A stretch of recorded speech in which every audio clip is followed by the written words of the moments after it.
માતૃપિતૃ પૂજન અંતર્ગત દાહોદમાં આસારામ બાપુના શ્રાવકો દ્વારા ભવ્ય શોભાયાત્રાનું આયોજન કરાયું.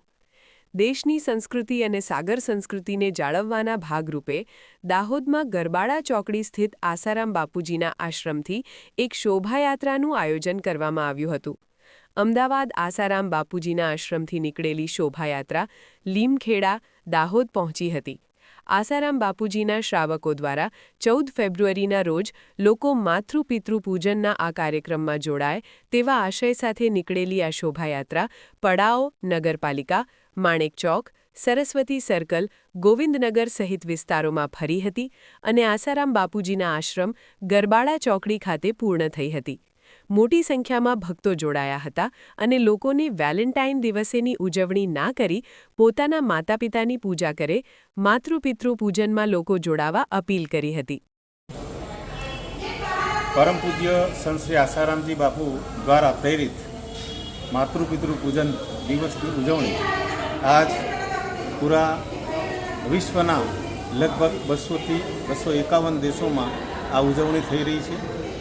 આ રથ પૂજ્ય બાપુના આશ્રમ અમદાવાદથી પંચમહાલમાં 1 તારીખથી પધારેલ છે અને 1 તારીખ પંચમહાલ થઈ લીમખેડા, લીંબડી, ઝાલોદ એમ ચારે બાજુ મોટા મોટા નગરોમાં ફરતા ફરતા આજ આપણા દાહોદ નગરમાં આ શુભ યાત્રા પ્રવેશી છે. અને આ એક શુભ સંદેશ બાપુજી દ્વારા છે કે માતૃપિતૃ પૂજન થવું જોઈએ. વેલેન્ટાઇન ડે નહીં પરંતુ 14 ફેબ્રુઆરી માતૃપિતૃ પૂજન થવું જોઈએ અને માતૃપિતૃ પૂજન થશે તો જ આપણી સંસ્કૃતિની રક્ષા થશે. એટલે સંસ્કૃતિની રક્ષા, જતન અને આપણા હિન્દુ ધર્મ, સનાતન ધર્મની જે ગાથા છે એની જે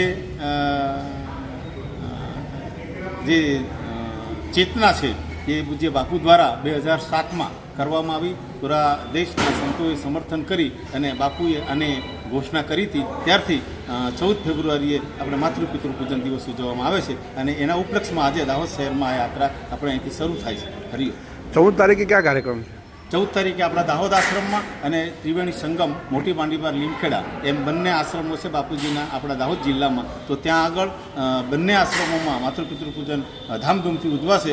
તો તમામ સનાતની ધર્મના તમામ માણસોને, તમામ વ્યક્તિઓને, તમામ સંસ્થાઓને હું આહ્વાન કરું છું, એમને નિમંત્રિત કરું છું કે 14 તારીખે આ બંને આશ્રમોમાં નજીકનો જ્યાં આશ્રમ હોય ત્યાં બાપુજીના આશ્રમમાં આ ઉજવાશે તો બધા એનો લાભ લે એવી મારી બધાને વિનંતી છે. હરિયો.